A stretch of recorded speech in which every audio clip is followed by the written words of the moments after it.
Hey Retro fans, welcome to episode 3 of Retro Gaming Memories. Before we start, firstly let me apologise for my voice. I'm just getting over the cold, so I'll sound a bit stranger than normal. Anyway, this time we are going to be talking about one of my favourite consoles, the Sega Mega Drive. Also known in the US as the Genesis, but known in Japan and the UK as the Mega Drive. This is the UK PAL version. The main differences between the UK and Japanese and American versions were basically the US and Japanese versions. This bit, which was beige in the UK versions, that is red on the Japanese and American versions. The Japanese version of the Mega Drive is pretty much identical. It says 16-bit. The US version says Genesis there, I think, or it might say it up there, but they're all the same shape. There was a Mega Drive 2, came out later on. It's a slightly smaller version. It's a kind of more square, and it's got more red on it.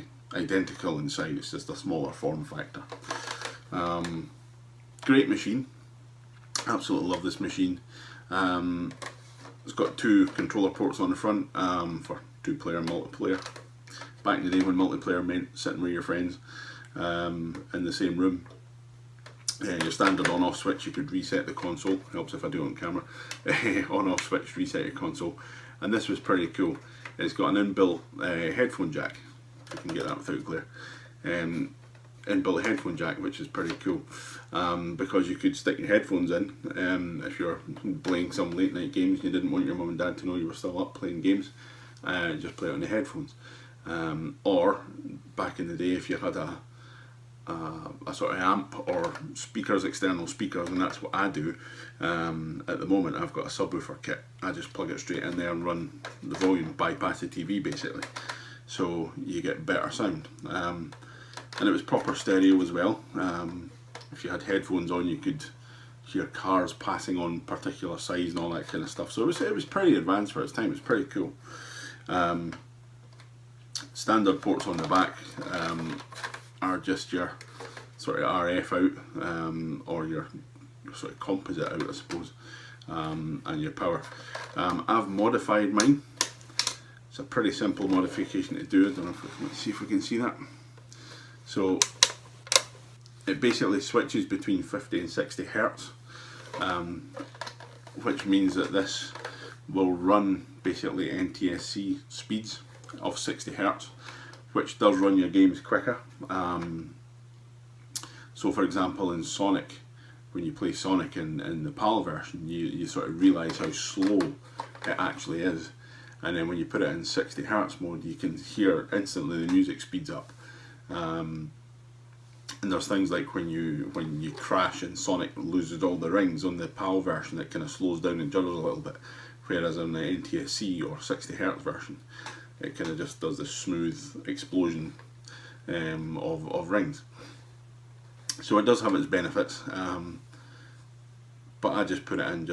It's a fairly simple mod if you're quite happy with a solder and iron. It's not too bad at all. But I did swither long and hard about doing it because, you know, I just love the Mega Drive as it is. So anyway, that's a console. I'll stop whittling on. That's a console itself. I got my Sega Mega Drive 1992, I think, maybe. It was a Christmas present, and it was an upgrade essentially from my Amstrad. I still had my Amstrad CPC, which was in episode 2. That was still my main computer and games machine.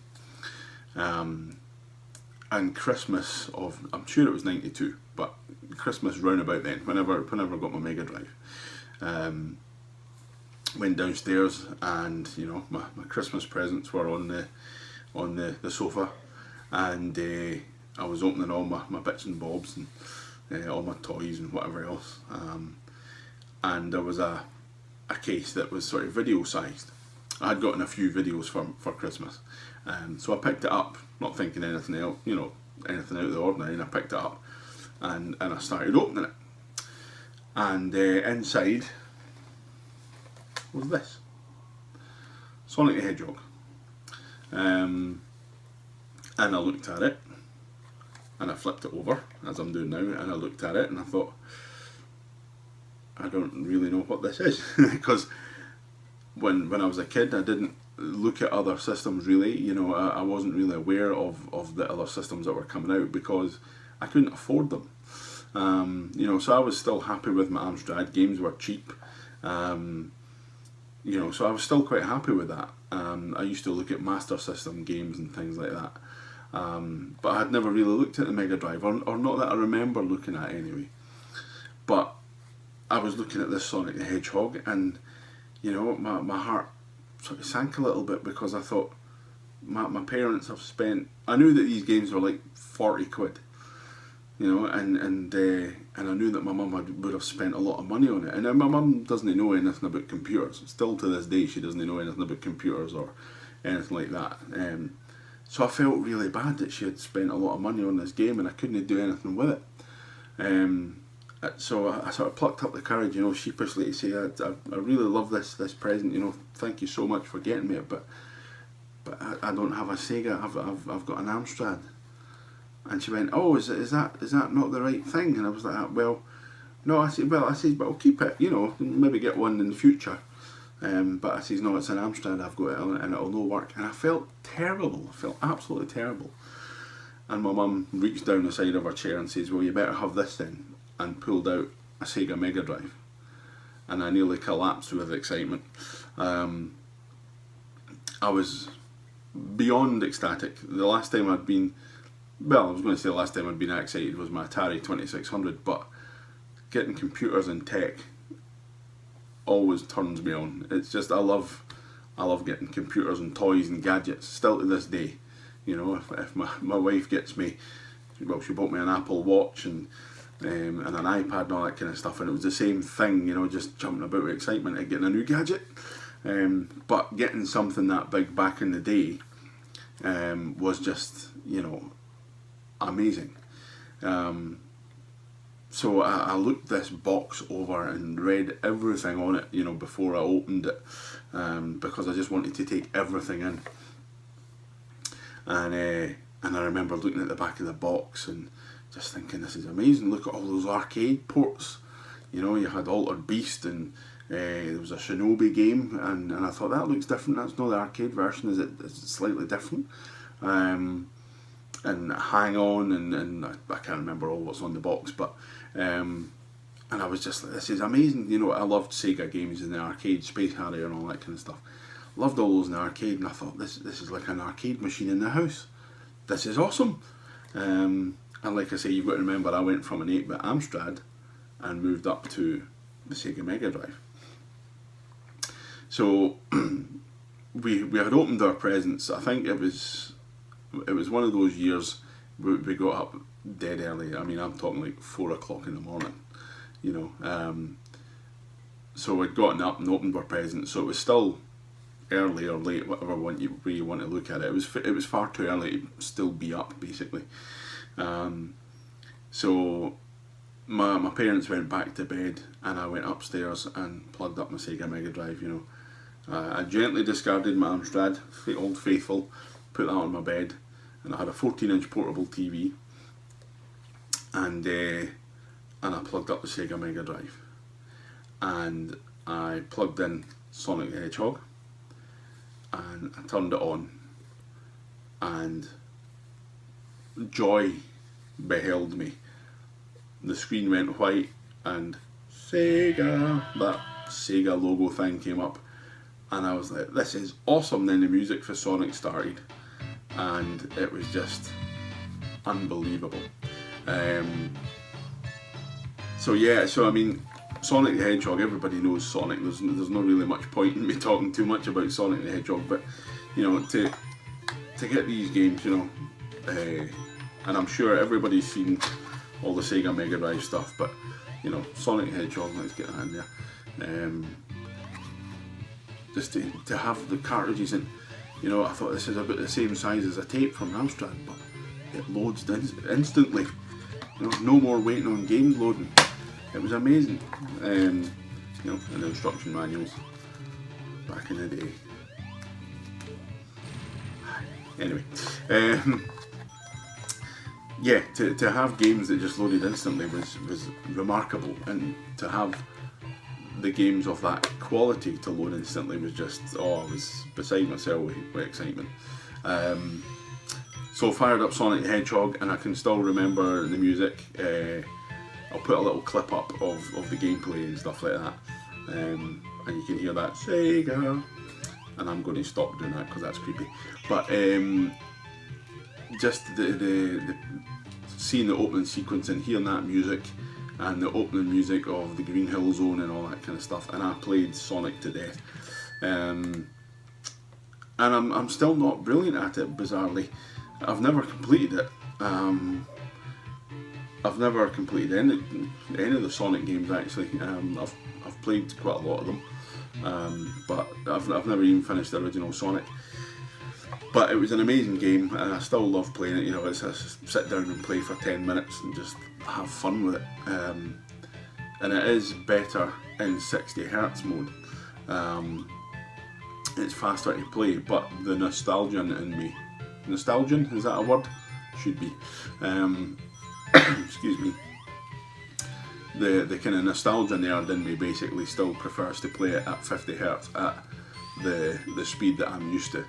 And I know some people will be going, you're mad if you can play it, you know, faster. It's a more enjoyable experience, and it is. You know, I don't disagree. It is better technically to play it faster, but you know, I'm the nostalgia dude, so playing it at 50Hz in sort of essentially slow motion, you know, that works for me, and it's great fun. But what I'll do is I'll jump here to a clip, and I'll show you Sonic starting up in 50Hz mode, i.e. normal PAL mode, and then I'll click it over to 60Hz mode and restart it, and you'll hear instantly the music's faster, and when it jumps to the kind of little demo, you'll see that it's just faster, faster and smoother all round, and that's the toggle switch on the back of my Mega Drive.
So as well as Sonic the Hedgehog, my mum had managed to strike a deal or bought a special pack or whatever from, she can't actually remember which shop she got it from. It would have been probably Clydesdale, but that was our favourite electronics shop back in the day. But anyway, she managed to swing a deal and get some extra games with the Mega Drive. You know, she's always liked to try and get me extra games to play. You know, the Amstrad came with 12 games, the Atari 2600 came with 40 odd games. So she managed to get an extra couple of games sort of thrown in or whatever. And one of them was this, Mega Games 1. And it's a compilation of 3 games, I suppose slightly older games, that would have been individual cartridges, but they kind of just lumped them together and sold them as a compilation pack. I think they were 20 quid. I think it was a sort of budget title at the time. So you get Columns, Hang On, Super Hang On, and Italia 90. So you've got a puzzle game. Columns is just sort of like Tetris. Italia 90, let's see if I can show you that. Can I show you that? if you look at Italia 90 there, that looks astounding. I can't even get that in focus, I'll put a screenshot up. Anyway, Italia 90 looks astounding. I don't really like football, but that looked amazing.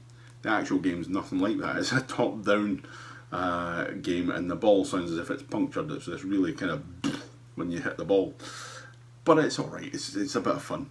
And that was a little, the screenshot is a little animation that happens when you're taking a corner. It just shows you that little kind of screen, that sort of animation. But Super Hang On, in the arcade, Super Hang On was, you know, you sat on a bike and you kind of tilted the bike to move around. And it was great. It was a bike version of Outrun, basically. When you started up, you could select your music and all that kind of stuff. And the Mega Drive version was fantastic. You know, I loved racing games in the arcade, so to have an arcade racing game in the house, brilliant. So when you start it up, you can pick which music track you want to listen to. I think there's 4. And you pick the track you want, and away you go, and you can play the arcade version, or there's an original version. I can't actually remember what the original version is. I think it's you can pick. Is it you pick what state you start in, or you just travel through it? I can't remember. Yeah, the actual game was brilliant, and it was. I don't know, looking back, if it's actually arcade perfect, but it felt it at the time. It was like having the arcade machine in the house. And it's a great game, you know, just a simple bike racing game. When you get up to 280 kilometers an hour, I think it is, you can basically press a sort of turbo button, and your bike will just, you know, speed off at a rate of knots, which makes crashing easier. But it's really responsive, you know, and it sounds great. And to have all that going on, you know, really fast gameplay, even in 50 Hz mode, you know, I didn't know anything about 60 Hz back in the day. And all the other gameplay footage that will be running here is all in standard PAL 50 Hz. None of it's in 60. But it was really smooth, and it played really well, and it was really responsive. Great replay value, and it was just that one more go, you know, just to try and push yourself a little bit further, see how far you could get. So I love that, and it's still a great little compilation. There was 3 Mega Games compilations released, and I can't remember what the games were. It was like Revenge of Shinobi and Alien Storm, Thunderblade, and all that kind of stuff. There was I don't know if it was still called Mega Games, because when the Mega Drive 2 came out, they released a pack, and it was 6 games in one. I think it was basically Mega Games 1 and 2 on one cartridge. I don't know that was called Mega Games. I think it was Mega 6 or something. I can't remember. I never had that because I never had a Mega Drive 2. I do have Mega Games 1, 2 and 3, and they're a great way to pick up, you know, 3 games at once, basically. It's a little bit harder to find the games now with all 3 manuals. All of mine are all complete. And one thing it does, if I just bring this back a little bit, squeezing 3 manuals into the box like that, it does make the box kind of sit a little bit proud. It looks a bit fatter than normal because it's got 3 big thick manuals in there, but it's still great. And on Christmas morning, if you remember, I'm sitting there with all this stuff, you know, surrounded in bits of paper. So as well as Sonic and Mega Games 1, I managed to get, with the pack, one of my favourite games ever. And back in the day, I loved sort of fighting games in the arcade. I loved games like Double Dragon, all that kind of stuff, side-scrolling beat-em-ups, Final Fight, you know, the games that were big in the day, Vendetta and all that kind of stuff. So when I got this, I was over the moon. Streets of Rage is just fantastic. Now, this is the first one, obviously, because it was the first one that I got with the Mega Drive, and I still prefer the first one to any of the other ones. Streets of Rage 2 is fantastic, and it's kind of the best one in the series, and technically, you know, sprites are bigger and there's more moves, and it's just it's just great. It's a great game. But again, it's the nostalgia factor. I still remember loading up Streets of Rage and hearing the opening music, which I'll put on now. The opening music to Streets of Rage was just fantastic, and it scrolled up this little story about what was going on, what Streets of Rage were and why you were fighting everybody. So you got this great little story while this really atmospheric music was playing, and then you got to pick which character you were going, and side-scrolling beating up chaos ensued, and it was fantastic because you had a sort of an attack move. Basically, I was going to say kick or punch. You've got an attack move, you've got jump, and you've got a sort of mega strike type move. So jump, self-explanatory. The attack move does different things depending on where you are and what combination, if you use the jump button or not. So you'll see in the clip that's playing, you can punch. If you do repeated punches, you'll kind of grab the person and start kneeing them. But if you punch a couple of times and then press jump and right and then punch, you'll kind of flip over them and throw them over your shoulder. So there's a few different things you can do. You can do jumping kicks, or in Axel's case, jumping knees. But it was great, and there was a good bit of strategy between picking the different characters. Adam was faster and more powerful, but didn't have as much life. Axel was a kind of all-rounder, and then Blaze was a female character, and she, I think, was really fast and had quite a lot of life, but was weaker in her attacks. But the great thing is if you were playing with a friend, you could work out your best strategy and use the two players together, and you could do combo attacks. One person could hold another one back and punch, kind of a bit like sort of Double Dragon, but you could do all sorts of great things. And the music in Streets of Rage, it's got an amazing soundtrack. I still actually listen to the soundtrack just as a soundtrack. The music's just fantastic in it. And again, picture little old me on Christmas morning, eyes like saucers, because I was playing this arcade game in the house. I had gone from the Amstrad to playing this arcade game in the house. And I should probably show you, everybody knows this, but that is the control pad for the Mega Drive. This sort of, it's not banana, boomerang shaped. Standard D-pad, your start button and your ABC buttons. There was a 6-button controller came out later on, and there was a few games like Street Fighter primarily, but Comic Zone and things like that supported the 6-button pad layout. I do have a 6-button pad, but it's slightly smaller, and I don't find it as comfortable. Again, probably the nostalgia did in me, but this fits in my hand perfectly, and it's really comfortable. It's still a great pad to use, and this one's now 30 odd years old and it still works perfectly. So that's the Sega control pad, for all dispensing all the bad guys in Streets of Rage. So once I'd had my Mega Drive for a little while, and by that I mean the New Year sales, famously birthday time, it comes in January, extra pennies, I go and buy stuff in the shops, and I loved, again, back in the arcade, I loved games like Commando, these sort of vertical scrolling shooters, not always space related, but the Commando, like I say, Commando was a great game. I Carry Warriors and all that kind of stuff. Excuse me. So when I saw this for 10 quid, I had to have it. Mercs is based on an arcade game by Sega, and I had never played the arcade game. My first exposure to it was on the Mega Drive, and there's guys on the front of it with guns, and the screenshots on the back of it have got guys with flamethrowers, and there's huge Harriers and things like this. I don't know if I can get this because of the glare. Jump jets and all that kind of stuff. Runabout shooting stuff. I'm sold. Jobs are good. So that was 10 quid, I think it was, from Dixon's in Princess Street.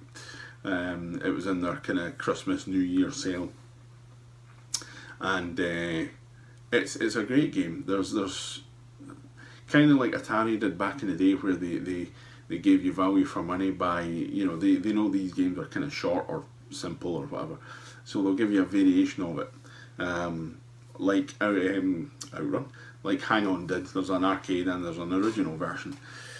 Same with Mercs, you can play an arcade or an original version, and they're obviously they're the same, as in you're the guy running about shooting stuff, but they're completely different levels and layouts and all that kind of stuff. So good replay value, good value for money.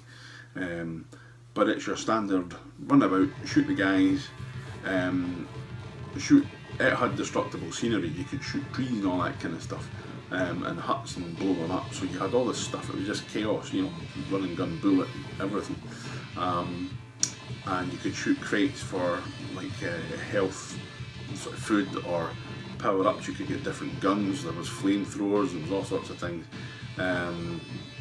You could get in vehicles and drive them about and shoot at the same time.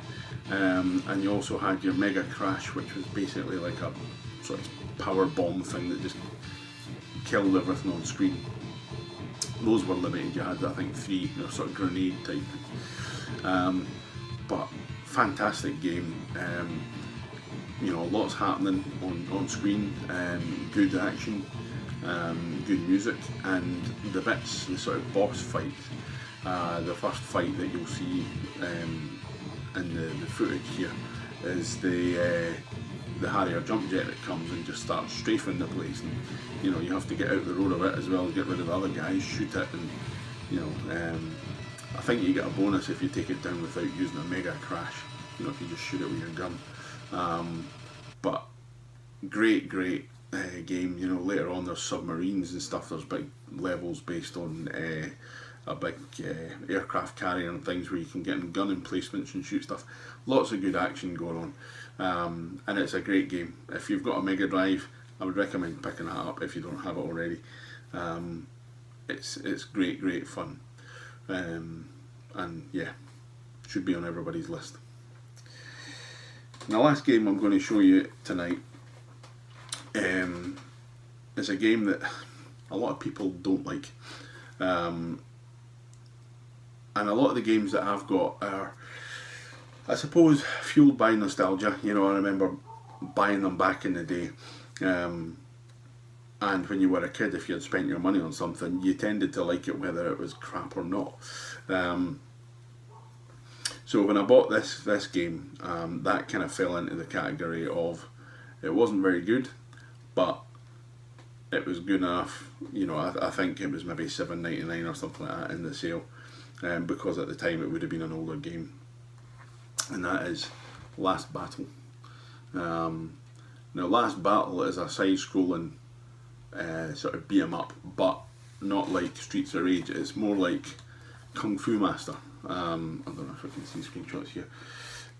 It's just one guy on a horizontal plane, and you can punch and you can kick and you can jump.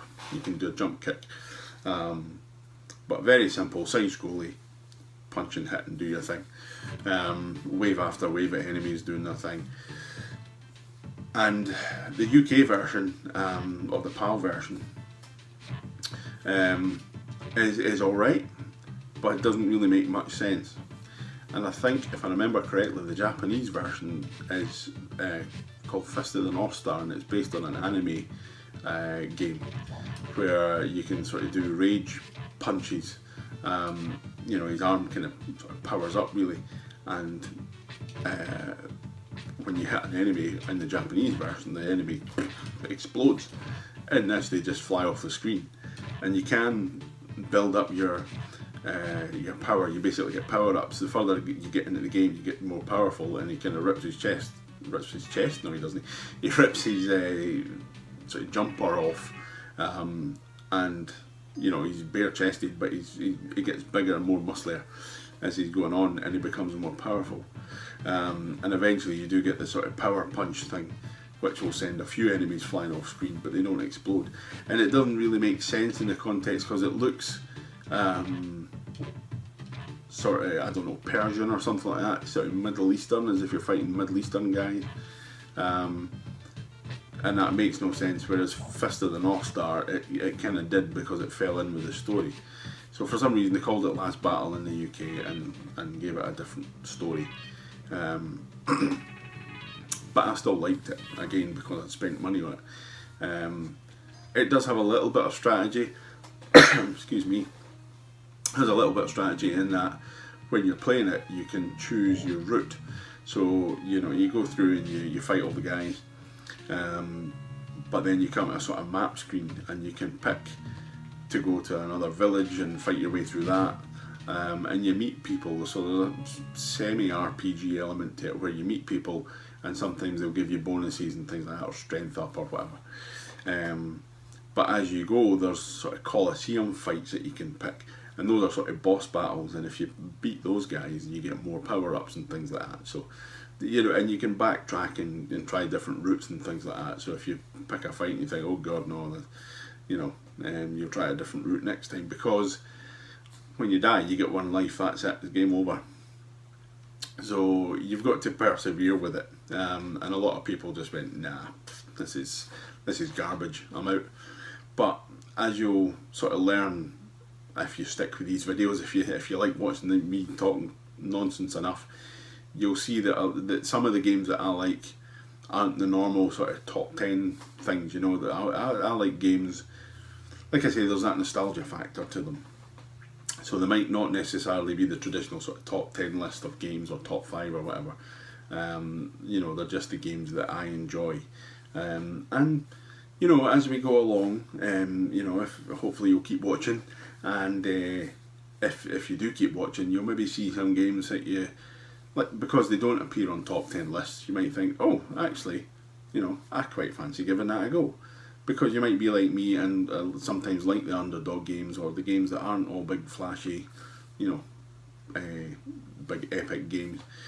It depends what kind of gamer you are, you know, but hopefully I'll introduce you to a few things along the way that you haven't seen before, or you've forgotten about, and it might fire you up and, you know, go back and investigate these things. But anyway, listen, for now, I'm sure you've had enough of me talking with my kind of cold fueled voice, so I'm going to go and get a drink of juice, and I'm going to sign off and say goodbye. But before I do, I've put some information at the end of this for you if you want to get in touch. I've got a Facebook page, I've got an email address, you can email me, and all that kind of good stuff. So, you know, please share, like, subscribe, send me comments. I have listened to your comments. I've shortened the intro on this, so hopefully you still quite like the intro on it. Let me know what you think. But I do listen to feedback, so please keep it coming. You know, get in touch. Let me know what you think, what you want to see, and yeah, as ever, thanks for watching.